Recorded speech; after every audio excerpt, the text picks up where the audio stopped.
പാലക്കാട് ആരംഭിക്കുന്ന ഈ മദ്യനിർമ്മാണ യൂണിറ്റിനെ കുറിച്ച് ഞങ്ങൾ ഗുരുതരമായ രണ്ട് ആക്ഷേപം ഞാൻ ഇന്നലെ ഉന്നയിച്ചു, ഉത്തരവാദിത്തത്തോടുകൂടി. അതിന് തലേദിവസം ബഹുമാനപ്പെട്ട എക്സൈസ് മന്ത്രി കമ്പനിയെ പ്രകീർത്തിക്കുകയായിരുന്നു. കമ്പനി ഭയങ്കര സംഭവമാണ് എന്നാണ് പറഞ്ഞത്. ആ കമ്പനിയെ പറ്റി രണ്ട് ഞെട്ടിക്കുന്ന കാര്യങ്ങളെയാണ്. ഒന്ന്, ഡൽഹി മദ്യനയ അഴിമതി കേസിൽ പെട്ട കമ്പനിയാണ്. ഈ കമ്പനിയുടെ ഉടമയെ അറസ്റ്റ് ചെയ്തിട്ടുണ്ട്. ആ കേസിൽ പെട്ട് കിടക്കുകയാണ്. ഒന്ന്. രണ്ട്, ഇവർ പഞ്ചാബിൽ ആരംഭിച്ച ഒരു മദ്യനിർമ്മാണ യൂണിറ്റ്, ആ പ്ലാന്റിൻ്റെ 4 കിലോമീറ്ററിലധികം ഭാഗത്തെ മുഴുവൻ ഭൂഗർഭജലവും ഇവർ മലിനമാക്കി. ഇവരുടെ ഇൻഡസ്ട്രിയൽ വേസ്റ്റ് മുഴുവൻ ഇവർ ബോർവെല്ലിൽ കൂടി ഭൂഗർഭജലത്തിലേക്ക് അടിച്ചുവിടുമായിരുന്നു. എന്നിട്ട് അവിടെ ഭയങ്കരമായ സമരം നടന്ന് ഇത് പൊട്ടിച്ചുകൊണ്ടിരിക്കുകയാണ് ഈ കമ്പനി. അപ്പം ഞങ്ങൾ ഉന്നയിച്ച അഴിമതി, ജലമലിനീകരണം, ഈ രണ്ട് കാര്യങ്ങളും വ്യക്തമാക്കിക്കൊണ്ടുള്ള കാര്യമാണ്. ഒരക്ഷരം മന്ത്രി പ്രതിപക്ഷ നേതാവ് എന്നുള്ള നിലയിൽ നിന്നുകൊണ്ടല്ലേ ഞാൻ അദ്ദേഹത്തോട് രണ്ട് ആരോപണം ഉന്നയിച്ചത്. ആ ആരോപണത്തിന് മറുപടി പറയാതെ കോൺഗ്രസ്സിൽ ഞാനും രമേശ് ചെന്നിത്തലയും തമ്മിൽ തർക്കമെന്ന് പറഞ്ഞു. ഞങ്ങൾ തമ്മിൽ ഒരു തർക്കമില്ല. ഞങ്ങൾ ഈ കാര്യങ്ങളും അന്ന് അദ്ദേഹം ബ്രൂവറിക്കെതിരായിട്ടുള്ള അതിശക്തമായ നിലപാട് അന്നത്തെ പ്രതിപക്ഷ നേതാവ് എടുത്തു. അതിൻ്റെ കൂടെ ഞാനുണ്ടായിരുന്നു. ഇപ്പോൾ ഞാനും അതിശക്തമായ നിലപാട് തിരിച്ചു വന്നപ്പെടുത്തു. അദ്ദേഹവുമായിട്ട് കൂടിയാലോചിച്ചിട്ടാണ് ഞങ്ങളെല്ലാം എടുക്കുന്നത്. ഇനി മന്ത്രി രാജേഷിന് വിഷമമുണ്ടെങ്കിൽ ഞങ്ങൾ ഒരുമിച്ച് പത്രസമ്മേളനം നടത്താം, ഞാനും രമേശ് ചെന്നിത്തലയും കൂടി. ഇതൊക്കെ വിഷയദാരിദ്ര്യം. ഇദ്ദേഹം ചെറിയ ഈ ചോദ്യം ചോദിക്കുമ്പോൾ ഉത്തരം പറയാൻ പറ്റാതാവുമ്പോൾ കൊഞ്ഞനം കുത്തി കാണിക്കാന്ന് പറയും. അതാണ് വിഷയദാരിദ്ര്യം. രമേശ് ചെന്നിത്തല കോൺഗ്രസിലെ തർക്കം, അതൊക്കെ അങ്ങോട്ട് മാറ്റി വയ്ക്കി. ചോദിച്ചതിന് മറുപടി വേണം. ഞാൻ ചോദിച്ചാൽ എന്ത് കിട്ടിയെന്ന് ചോദിച്ചല്ലോ, എന്ത് കിട്ടി? എന്നിട്ടിപ്പോൾ പുതിയ കാര്യം പറയാം. നിങ്ങൾ മദ്യനയത്തിൻ്റെ പോയിന്റ് 24 നോക്കൂ. പോയിന്റ് 24 എന്താ എഴുതി വെച്ചേക്കണം? മദ്യനയത്തിൻ്റെ എക്സ്ട്രാ ന്യൂട്രൽ ആൽക്കഹോൾ ഉണ്ടാക്കാൻ ഉള്ള അനുമതി കൊടുക്കും. ഓക്കെ, ഇവിടെ എക്സ്ട്രാ ന്യൂട്രൽ ആൽക്കഹോൾ ഉണ്ടാക്കാനുള്ള അനുമതി മാത്രമാണ് കൊടുത്തിരിക്കുന്നത്. Ethanol plant, multi field distillation unit, IMFL bottling unit, brewery plant, brewery, അതുപോലെ wine plant, brandy plant, spirit plant, ഇതൊക്കെ കൊടുത്തിരിക്കുകയാണ് ഇതിൻ്റെ മറവിൽ. അപ്പോൾ പോയിന്റ് 24 ഞങ്ങൾ കണ്ടു. പോയിന്റ് 24 പറഞ്ഞിരിക്കുന്ന അല്ല കൊടുത്തിരിക്കുന്നത്. പച്ചക്കള്ളമാണ് മന്ത്രി പറയുന്നത്. പോയിന്റ് 24 ഇപ്പോൾ കൊടുത്തിരിക്കുന്നത് നമ്മൾ. അടുത്ത പോയിന്റ്, എന്തിനാ ടെൻഡർ കൊടുത്താൽ പോരെയെന്ന്. ശരി, എല്ലാവർക്കും അനുമതി കൊടുക്കുമെങ്കിൽ ഓക്കെ. പക്ഷേ ഇങ്ങനെ മദ്യനയം മാറ്റി ഇങ്ങനെ മദ്യനിർമ്മാണശാലകൾക്ക് അനുമതി കൊടുക്കുന്ന കാര്യം സമാനമായി ഈ മേഖലയിൽ പ്രവർത്തിക്കുന്ന ഏതെങ്കിലും കമ്പനി അറിഞ്ഞിട്ടുണ്ടോ? അവൻ്റെ ചോദ്യം. എല്ലാവർക്കും കൊടുക്കുമെന്നല്ല പറഞ്ഞു. ഇവർക്ക് കൊടുത്തപ്പോൾ ഇങ്ങനെ മദ്യനയം മാറ്റിയതും ഏതു തരത്തിലുള്ള മദ്യനിർമ്മാണ യൂണിറ്റിനും കേരളത്തിൽ അനുമതി കൊടുക്കുമെന്ന് കേരളത്തിലെ സമാന മേഖലയിൽ പ്രവർത്തിക്കുന്ന, കേരളത്തെയോ രാജ്യത്തെയോ, ഇത് മധ്യപ്രദേശിലെ കമ്പനിയാണ്, കേരള കമ്പനിയല്ല, കേരളത്തിലെയോ രാജ്യത്തെയോ ഏതെങ്കിലും കമ്പനി അറിഞ്ഞിട്ടുണ്ടോ? ഇത് മന്ത്രിയും ചില ഉദ്യോഗസ്ഥന്മാരും മുഖ്യമന്ത്രിയും മാത്രം അറിഞ്ഞുകൊണ്ടുള്ള ഇടപാടാണ്. അതാണ് ഇതിന് സുതാര്യതയില്ല. ഇത് അഴിമതിയാണെന്ന് പറയുന്നത്.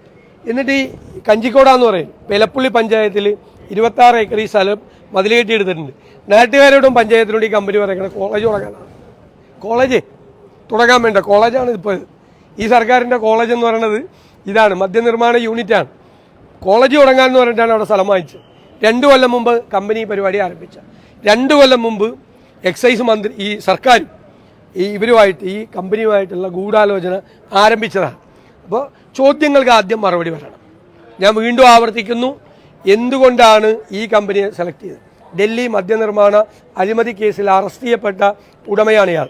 2, ഇവരുടെ ഈ പ്ലാന്റ് വ്യാപകമായി ഭൂഗർഭജലവും ഉപരിതല ജലവും മലിനമാക്കുന്ന പ്ലാന്റാണ് ഇവരുടെ.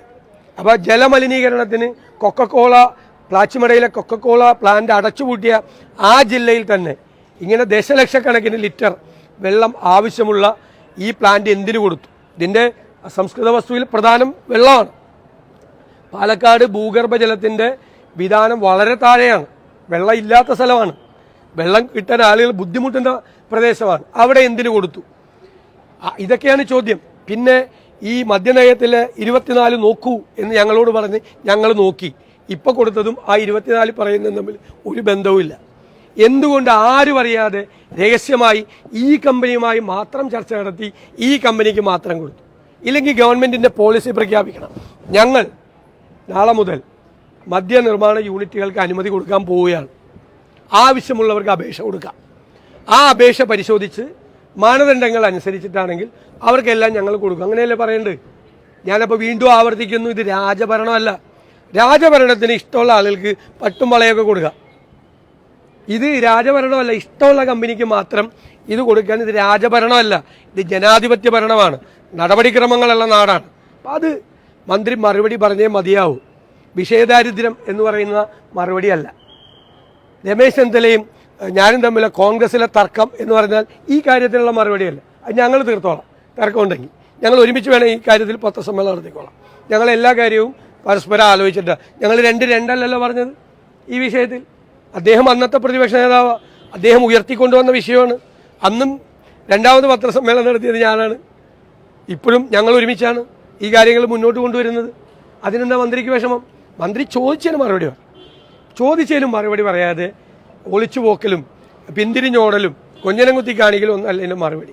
ഞങ്ങൾ ചോദിച്ച പ്രധാനപ്പെട്ട 4 ചോദ്യങ്ങൾക്ക് മറുപടി പറഞ്ഞേ മതിയാവും. ഇത് കൊടിയ അഴിമതിയാണ്. ആ അഴിമതിക്കാണ് കൊട പിടിച്ചു കൊടുക്കുന്നത്. മുഖ്യമന്ത്രി കൊട പിടിച്ചു കൊടുത്ത് അല്ല, കമ്പനിയെ തെരഞ്ഞെടുത്തിൽ ഞാൻ ചോദിക്കട്ടെ, കമ്പനി അങ്ങനെ ഇവർ തമ്മിൽ മാത്രം ചർച്ച അല്ല, നയം മാറ്റം ഇല്ലല്ലോ. 24 എക്സ്ട്രാ ന്യൂട്രൽ ആൽക്കഹോൾ ഉണ്ടാക്കാൻ അനുമതി കൊടുക്കുമെന്നേ പറഞ്ഞിട്ടുള്ളൂ. നയം മാറിയിട്ട് അതിൻ്റെ അകത്ത് എഴുതിയിട്ടില്ല. ബ്രാഡി പ്ലാന്റ് ഉണ്ടാക്കാൻ കൊടുക്കുമെന്ന് പറഞ്ഞിട്ടുണ്ടോ? സ്പിരിറ്റ് പ്ലാന്റ് ഉണ്ടാക്കാൻ കൊടുക്കുമെന്ന് പറഞ്ഞിട്ടുണ്ട്. IMFL ഉണ്ടാക്കാൻ കൊടുക്കുമെന്ന് പറഞ്ഞിട്ടുണ്ടോ? ഒന്നും പറഞ്ഞിട്ടില്ലല്ലോ. 24 ഞാൻ ആ മദ്യനയം മുഴുവൻ വായിച്ചു നോക്കി. ഈ LDF സർക്കാരിൻ്റെ മദ്യനയം മുഴുവൻ വായിച്ചു നോക്കി. ഒരിടത്തും പറഞ്ഞിട്ടില്ല ഈ സാധനമൊന്നും. ഇപ്പോൾ കൊടുത്ത സാധനമൊന്നും മദ്യനയത്തിൽ ഉള്ളതല്ല. അപ്പോൾ മദ്യനയം മാറി, മദ്യനയം രഹസ്യമാക്കി വെച്ചിട്ട് ഈ കമ്പനിക്ക് മാത്രം കൊടുത്തു. അങ്ങനെയല്ല ചെയ്യേണ്ടത്. ഇപ്പോൾ ബിവറേജ് കോർപ്പറേഷനിൽ മദ്യം കൊടുക്കാൻ പറ്റും. എല്ലാവർക്കും കൊടുക്കാം. അവർക്ക് തന്നെ റേറ്റ് വെച്ചിട്ട് അവർക്ക് കൊടുക്കാം. സ്വീകാര്യമാണെങ്കിൽ ബിവറേജ് കോർപ്പറേഷൻ എടുക്കാം. ഒരു മാനദണ്ഡം വെച്ച് മദ്യനിർമ്മാണശാലകൾക്ക് അനുമതി കൊടുക്കുമെങ്കിൽ അനുമതി കൊടുക്കുമെന്ന് പച്ചയ്ക്ക് ആദ്യം പറയണം. ഞങ്ങൾ കൊടുക്കാൻ പോവാം. അപ്പോൾ നമുക്ക് നോക്കാം. നയത്തിനോടുള്ള ഞങ്ങളുടെ എതിർപ്പ് ഞങ്ങൾ അപ്പോൾ പ്രകടിപ്പിക്കാം. രണ്ടാമത് കൊടുക്കണമെങ്കിൽ എല്ലാവരോടും പറയണ്ടേ. ഇവർക്ക് മാത്രം വിളിച്ച് രഹസ്യമായിട്ട് കൊടുക്കാൻ 2 കൊല്ലം ഇവരായിട്ടുള്ള പരിപാടി തുടങ്ങിയിട്ട്. കോളേജ് തുടങ്ങാൻ ഒരു സ്ഥലം മേടിച്ചിട്ട് 2 കൊല്ലം. അപ്പം ഇത് ഇടപാടാണ്. ആ ഇടപാടിനെ കുറിച്ചുള്ള വിശദാംശങ്ങൾ പുറത്തു കൊണ്ടുവരും. മന്ത്രി ഒരു മറുപടി പറഞ്ഞിട്ടുണ്ട്, കമ്പനി കേസിൽപ്പെടുന്നതല്ല പ്രധാന പദ്ധതിയാണ്. മിനിങ്ങാന്ന് അങ്ങനെയല്ലല്ലോ പറഞ്ഞത്. മിനിങ്ങാന്ന് കമ്പനി ഭയങ്കര കമ്പനിയാണെന്ന് പറഞ്ഞിട്ട് കമ്പനിയുടെ പ്രൊപ്പഗാൻഡ മാനേജറെ പോലെയാണ് മന്ത്രി സംസാരിച്ചത്. കമ്പനിക്ക് വേണ്ടിയിട്ടാണ് സംസാരിച്ചത്. കമ്പനിയുടെ മാനേജിംഗ് ഡയറക്ടർ പോലും കമ്പനിക്ക് വേണ്ടി ഇത്രയും ഭയങ്കരമായിട്ട് പറയില്ല. മനസ്സിലായില്ല? ആ കമ്പനി ഒരു ഷെയ്ഡി കമ്പനിയാണ്. രാജ്യത്തെ പ്രമാദമായ ലിക്വർ സ്കാമിൽ പെട്ടിരിക്കുന്ന കമ്പനിയാണ്. ഞാൻ കമ്പനിയെക്കുറിച്ച് പറയില്ലായിരുന്നു. കമ്പനിയെക്കുറിച്ച് മന്ത്രി പോഴ്ത്തി പറഞ്ഞപ്പോഴാണ് ഞാൻ അപ്പോൾ എനിക്ക് തോന്നി എന്തോ കുഴപ്പമുണ്ട്. അപ്പോൾ ഞാൻ കമ്പനിയെക്കുറിച്ച് അന്വേഷിച്ചപ്പോഴാണ് 2 പ്രധാന കാര്യങ്ങൾ കിട്ടിയത്. മാലിന്യത്തെക്കുറിച്ചോ അതും പറയണ്ടേ. വെള്ളം എവിടുന്നാ വെള്ളം? പാലക്കാട്. അതിനൊക്കെ മറുപടി പറയട്ടെ. സ്വന്തം ജില്ലയിലെ പാലക്കാട്, സ്വന്തം ജില്ലയിലെ ആളുകളുടെ കുടിവെള്ളം മുട്ടിക്കാൻ വേണ്ടി എക്സൈസ് മന്ത്രി ഇറങ്ങിയേക്കും. അതാണ് നമ്മൾ ചോദ്യം ചെയ്യണം. അല്ല, പറയട്ടെ, മറുപടി പറയട്ടെ. സമരങ്ങൾ നടക്കും. സമരങ്ങൾ എലപ്പുള്ളി പഞ്ചായത്തിൽ നടക്കും, പാലക്കാട് ജില്ലയിൽ നടക്കും, സംസ്ഥാന വ്യാപകമായി സമരം നടക്കും. ഇന്ന് സമരമുണ്ട്, യൂത്ത് കോൺഗ്രസിന്റെ സമരമുണ്ട്. രമേശ് ചെന്നിത്തല മുനമ്പത്ത് വന്നപ്പം പറഞ്ഞ ഈ നിയമസഭാ സമ്മേളനത്തിൽ മുനമ്പം വിഷയം നിയമസഭയിൽ പ്രതിപക്ഷ നേതാവുമായി ആലോചിച്ചിട്ട് അവിടെ അവതരിപ്പിക്കുമെന്ന് ഉറപ്പായിട്ട് കൊണ്ടുവരും. മുനമ്പം വിഷയം ഞങ്ങൾ നിയമസഭയിൽ കൊണ്ടുവരും. ഞാൻ തന്നെ പറഞ്ഞിട്ടുണ്ട്, ഞങ്ങൾ ആലോചിച്ചിട്ടുണ്ട്. അദ്ദേഹം എന്നോട് സംസാരിക്കുകയും ചെയ്തു. ഉറപ്പായിട്ട് ഞങ്ങൾ മുനമ്പം വിഷയം കൊണ്ടുവരും.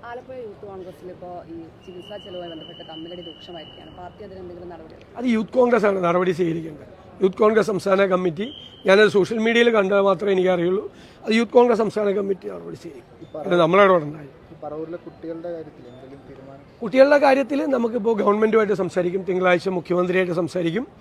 എന്നിട്ട് ഗവൺമെൻറ്റിൽ നിന്നുള്ള സഹായം പരമാവധി വാങ്ങിച്ചു കൊടുക്കാൻ ശ്രമിക്കും. അല്ലാതെ കുട്ടികളെ പൂർണ്ണമായി നമ്മൾ സംരക്ഷിക്കും. അദ്ദേഹത്തിൻ്റെ ആശുപത്രിയിലെ കാര്യങ്ങൾ കൂടി ഞങ്ങൾ അന്വേഷിക്കുന്നുണ്ട്. അസ്റ്റർ മെഡിസിറ്റിയിലാണ് അദ്ദേഹം കിടക്കുന്നത്. ചികിത്സയുമായി ബന്ധപ്പെട്ട കാര്യങ്ങൾ ഞങ്ങൾ ഫോളോ അപ്പ് ചെയ്യുന്നുണ്ട്. ആശുപത്രി മാനേജ്മെൻറ്റുമായിട്ട് സംസാരിച്ചിട്ടുണ്ട്. ആ കുടുംബത്തിന് ചെയ്തു കൊടുക്കാൻ. കാരണം കുഞ്ഞുങ്ങൾ മാത്രമാണ്, അനാഥമായ കുഞ്ഞുങ്ങൾ. അവർക്ക് വേണ്ട എല്ലാ സഹായവും ഞങ്ങൾ ചെയ്തു.